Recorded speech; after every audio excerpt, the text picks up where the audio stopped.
SSC পরীক্ষায় কিন্তু প্রায় প্রত্যেকটা কোশ্চেনেই আমি চিত্র আঁকছিলাম। খ মার্কেও কিন্তু দুই একটা ক্ষেত্রে আমি চিত্র দিয়েছিলাম, যেখানে আমার ফ্রেন্ডরা কঠিন কঠিন টপিক পড়ে গিয়েও পরীক্ষা কমন পাচ্ছিল না, সেখানে আমি শর্ট টাইমে প্রিসাইজ কিছু ইম্পর্টেন্ট টপিক পড়ে গিয়েই পরীক্ষায় সব সিকিউ অ্যান্সার করছিলাম এবং অনেক ভালো মার্ক পাইছিলাম। আগে বায়োলজি নাম শুনলেই ভয় পাইতাম, সেই আমি বায়োলজি পরীক্ষার দিন সিকিউতে ধুমাই লিখছিলাম। আজকের ভিডিওটা যদি তুমি শেষ পর্যন্ত দেখতে পারো, তাহলে আমি আশা রাখবো বায়োলজিতে তোমরা আমার থেকেও অনেক ভালো মার্কস পাবা। প্রিয় এসএসসি 26 ব্যাচের শিক্ষার্থীরা, আমি যদি তোমাকে জিজ্ঞেস করি ভাইয়া তোমাদের কোন সাবজেক্টটা পড়তে সবচেয়ে বেশি বোরিং লাগে এবং কোন সাবজেক্টটা পড়তে গেলে তোমার মনে হয় যে এটা আসলে আমার দ্বারা সম্ভব না, তো তোমরা ম্যাক্সিমামে উত্তর দিবা বিজিএস এবং আরেকটা পক্ষ উত্তর দিবা বায়োলজি। বায়োলজি কিন্তু অনেকের কাছে পড়তে ভালো লাগে না, মুখস্থ করতে পারি না, চিত্র বুঝি না, প্রশ্ন ঘুরাই দিলে লিখতে পারি না, এবং আমার বায়োলজি সবচেয়ে বড় কথা হচ্ছে আমি ভিতর থেকে ক খ দিলে বা আমার যদি এমসিকিউ দেয় আমি সেটা আনসার করতে পারি না। কি করব, বায়োলজি নিয়ে তো অনেক টেনশন, বায়োলজিতে মার্ক নিতে পারতেছি না, বায়োলজি পারি না দেখেই তো অনেকে বায়োলজি ফোর্থ সাবজেক্ট নেয়। সকল কনফিউশন দূর করব আজকের ভিডিওতে। আজকের ভিডিওতে তোমরা শেষ পর্যন্ত থাকলে জানতে পারবা তোমাদের এই যাবতীয় সমস্যাগুলির সমাধানগুলো কি, এবং ভিডিওর শেষে কিন্তু তোমাদের জন্য একটা গিফট রয়েছে। তো প্রথমেই আমি আমার স্টোরিটা শেয়ার করি, আমার বায়োলজি জার্নিটা কেমন ছিল। এসএসসি পরীক্ষা দেওয়ার অনেক আগেই আমি বায়োলজি বইটা মোটামুটি পড়া কমপ্লিট করে ফেলছিলাম। বায়োলজি পড়ার ক্ষেত্রে আমি একটা প্রিন্সিপাল ফলো করতাম, সেটা কি? সেটা হলো আমি ঢালাওভাবে প্রত্যেকটা চ্যাপ্টারই পুরো এ টু জেড পুঙ্খানুপুঙ্খানুরূপে বিশ্লেষণ করে পড়তে যেতাম না। আমি কিছু নির্দিষ্ট চ্যাপ্টার সিলেক্ট করতাম, যে নির্দিষ্ট চ্যাপ্টার থেকে আমি সিকিউ অ্যান্সার করব। বাদ বাকি পুরো বই কিন্তু আমি থ্রলি এমসিকিউর জন্য রিডিং দিয়ে যাইতাম। তার ফলে কি হইতো, আমি যে কোনো চ্যাপ্টার থেকে যদি সিকিউ আসে ওইটাই অ্যান্সার না করে আমার সিলেক্টিভ চ্যাপ্টার থেকে যদি সিকিউ আসে ওইটাই আমি অ্যান্সার করতাম, যার ফলে আমার সিকিউতে কিন্তু ভালো মার্কস আসতো। অ্যাজ আমি যে চ্যাপ্টারগুলো সিকিউর জন্য সিলেক্ট করছি ওইখান থেকে যেখানে যতই ঘুরাই পেঁচাই সিকিউ দেখ না কেন আমি কিন্তু সেটা অ্যান্সার করতে পারবো। আর এমসিকিউর ক্ষেত্রে তোমরা বেশিরভাগ স্টুডেন্ট যে ভুলটা করো, তোমরা জাস্ট প্রিভিয়াস ইয়ারের বোর্ড কোশ্চেন বা স্কুলের কোশ্চেন সলভ করো, যেটা পুরোটাই রং আইডিয়া। কেননা তোমার যে প্রিভিয়াস ইয়ারের বোর্ড কোশ্চেন থেকেই বায়োলজি এমসিকিউ দিবে এমন কোনো নিশ্চয়তা কিন্তু কেউ দিতে পারবে না। তোমার মেইন বইটা ভালো করে পড়তে হবে এবং মেইন বইয়ের এ টু জেড লাইন সবই পড়তে হবে। এমসিকিউর জন্য পড়া আর সিকিউর জন্য পড়া কিন্তু ভাইয়া সেম না। সিকিউর জন্য পড়তে গেলে তোমার প্রত্যেকটা লাইন বুঝে বুঝে মুখস্থ করতে হবে। বলতে গেলে এখানে হার্শ রিয়ালিটি হলো বায়োলজিতে ম্যাক্সিমাম জিনিসই মুখস্থ, বাট তুমি যদি বুঝে মুখস্থ করতে পারো তোমার এটা কিন্তু অনেক দিন মনে থাকবে। যেমন কিছু কিছু টপিক কিন্তু আমার এখনো মনে আছে, যেগুলো আমি জাস্ট থ্রোলি মুখস্থ করছি, না বুঝে মুখস্থ করছি, ওগুলো কিন্তু আমার কিছুই মনে নাই। এবং এটা কিন্তু তোমার সাথে হবে এসএসসি পরীক্ষার পর। তো তোমাদের যে টপিকে অবসেশন বেশি তোমরা ওগুলো ভালো করে মুখস্থ না করার ক্ষেত্রে আগে বোঝার ক্ষেত্রে সময় দাও। আর একটা জিনিস আমি করতাম কি, ইম্পর্টেন্ট লাইনগুলো মার্ক তো করতামই, প্লাস আমি ওই ইম্পর্টেন্ট লাইনগুলো যে পৃষ্ঠায় আছে ওই পৃষ্ঠার উপরের পার্টে যে পেজ নাম্বার লেখা থাকে না, ওইটার পাশে কিন্তু ফাঁকা জায়গা থাকে, ওই ফাঁকা জায়গায় আমি লিখে রাখতাম। এই কথাটা কিন্তু আমি আমার প্রিভিয়াস যেই জেনারেল ম্যাথের ভিডিও বা যে কোনো কয়টা ভিডিও দিছি প্রত্যেকটা ভিডিওতে আমি বলছি যে ইম্পর্টেন্ট যেই লাইনগুলো আছে ওইগুলো তুমি বইয়ের উপরে লিখে রাখবা, কোনো আলাদা পেজ বা স্টিকি নোটসে না। লিখতে পারো বাট সেটা অবশ্যই বইয়ের সাথে অ্যাটাচ করে রাখবা। আরো এমসিকিউর ক্ষেত্রে কিছু কিছু নেমোনিক্স দিয়ে আমি মনে রাখতাম কিছু কিছু জিনিস। তোমাদের এই চ্যাপ্টারটা আছে কিনা আমার সন্দেহ আছে, বাট পঞ্চম অধ্যায়ে একটা চ্যাপ্টার ছিল, এখানে একটা নেমোনিক্স আমার এখনো মনে আছে, এমজিকে ক্যাফে ফর নাইস জবস, এটা সম্ভবত ম্যাক্রোনিউট্রিয়েন্টস এর ছিল। তো এরকম কিছু নেমোনিক্স দিয়ে তুমি মনে রাখতে পারো। নেমোনিক্স এর ক্ষেত্রে আমি যদি বলি, এবার নেমোনিক্স না বুঝে মুখস্থ করতে যাও না, বুঝে সব বুঝে নিজে বানাইতে পারো। অনলাইনে কোনো ভাইয়ের কাছ থেকে তুমি ওই নেমোনিক্সটা নিতে পারো।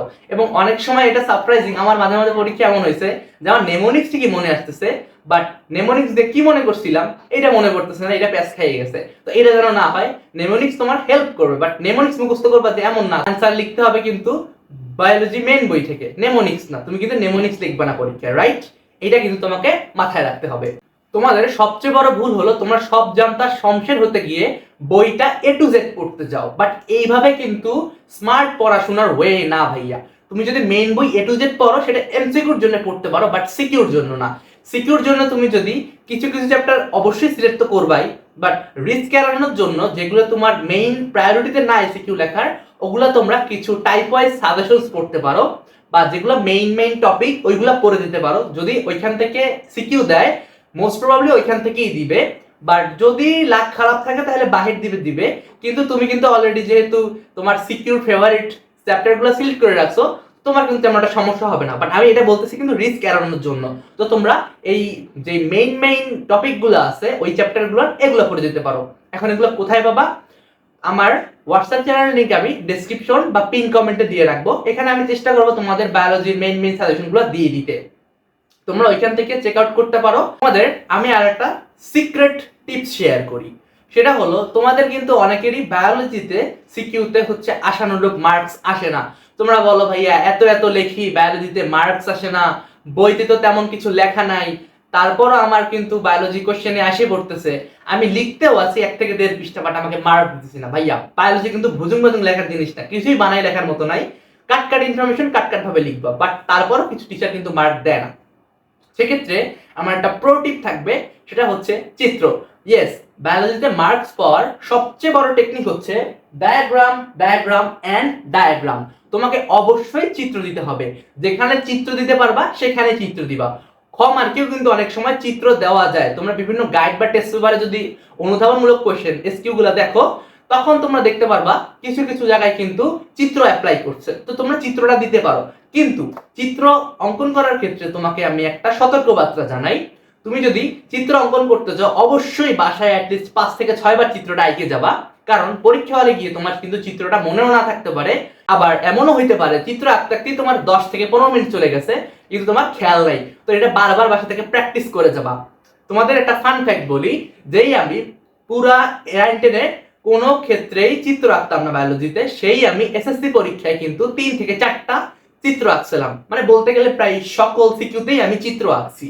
এই চিত্র আঁকার ফলে কিন্তু আমার বায়োলজি রিটেনে অনেক ভালো মার্কস আসছে।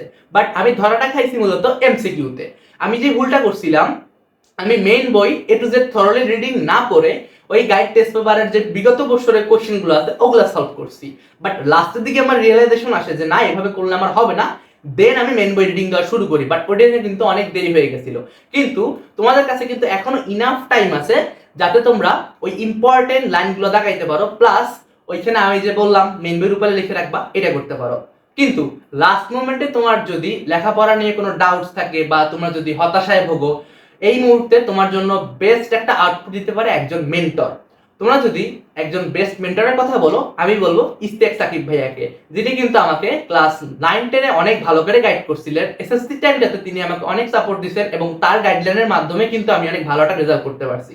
তো তোমরা এনরোল করতে পারো টিম তাণ্ডব কোর্সটিতে, যেখানে তোমরা এইভাবেই বায়োলজির বিভিন্ন ইম্পর্টেন্ট টপিক সম্পর্কে জানতে পারবা, বিভিন্ন সাজেশনস পাবা, রাইটিং টিপস পাবা এবং ভাইয়ার গাইডলাইনের আওতায় থাকতে পারবা, যার ফলে কিন্তু তুমি এক্সাম হলে আরো বেশি কনফিডেন্ট থাকবা, কারণ তুমি জানো বায়োলজি পরীক্ষার দিন তোমার কি কি সিকিউ আসতে চলেছে। বাট এমসিকিউ গ্যারান্টি কিন্তু কেউ দিতে পারবে না। এমসিকিউর জন্য আবারও বলতেছি, আমার ভুলটা তুমি রিপিট করবে না, তুমি মেন বই থরলি রিডিং দিয়ে যাও, পারলে ভাজা ভাজা করে খাই ফেলাও। বাট কিছু কিছু লাইন আছে ওখান থেকে এমসিকিউ আসলে আসে না, যেমন কাজ, বিভিন্ন পর্যবেক্ষণ আছে, ওইখান থেকে কিন্তু তেমন একটা এমসিকিউ আমি আসতে দেখিনি। বাট কিছু কিছু জিনিস আছে, যেমন পেপারিয়ামিয়া গাছের একটা তোমাদের পর্যবেক্ষণ আছে, এটা তোমাদের সিলেবাস আছে কিনা আমি জানি না, ওইখান থেকে 2-1টা রং কি বা এরকম 2-1টা এমসিকিউ কিন্তু আমি টেস্ট পেপারে দেখছি। বাট আমাদের বছর কোনো বোর্ডে আসছে কিনা এটা আমি জানি না, বাট আমাদের বোর্ডে কিন্তু আসে নাই।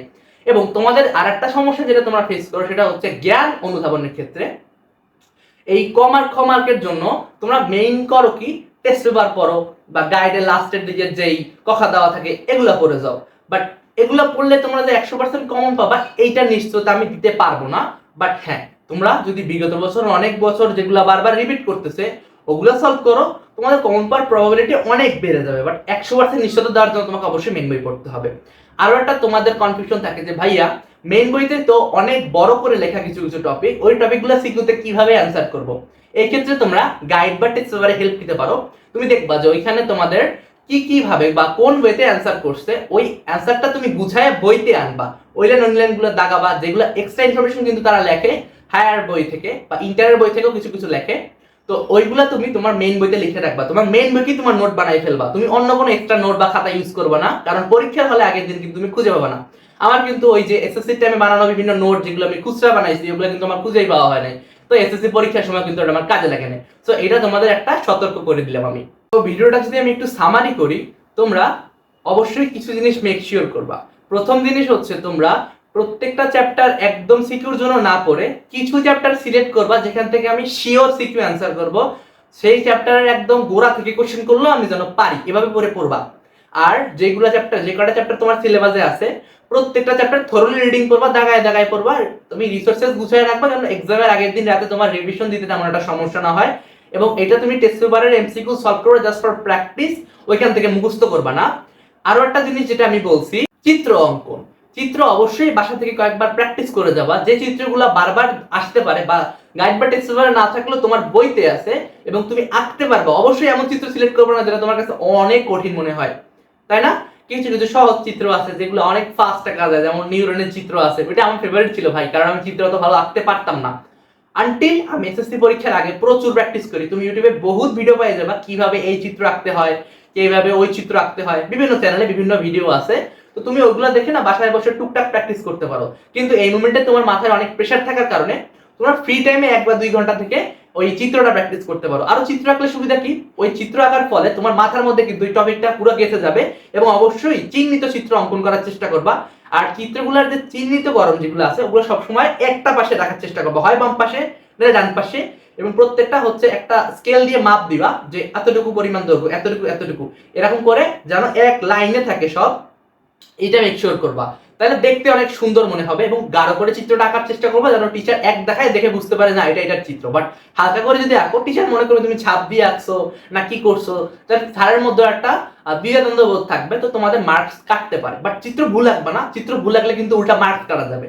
সো বোনাস পয়েন্টটা এইটাই, চিত্র ভালো করে আঁকবা এবং অবশ্যই তোমরা বাসা থেকে বারবার প্র্যাকটিস করে যাবা। তো আজকের ভিডিও এই পর্যন্তই। তোমরা যদি অন্য কোনো টপিকের ভিডিও চাও বা অন্য কোনো সাজেশনস চাও অবশ্যই কমেন্ট ডাউন করবা। এবং ফ্রি সাজেশনস পেতে, বিভিন্ন রিসোর্সেস পেতে তুমি আমার হোয়াটসঅ্যাপ চ্যানেল জয়েন করতে পারো। এবং এমনই ইনফরমেটিভ কন্টেন্ট দেখার জন্য তুমি অবশ্যই আমার চ্যানেলটিকে সাবস্ক্রাইব করে পাশে থাকা বেল আইকনটি অলে প্রেস করে দিবে। এবং তোমার বন্ধুরা যারা পরীক্ষা নিয়ে অনেক বেশি টেন্স তাদেরকেও আমার ভিডিওটা শেয়ার করে দিবে। It's Singh, signed out.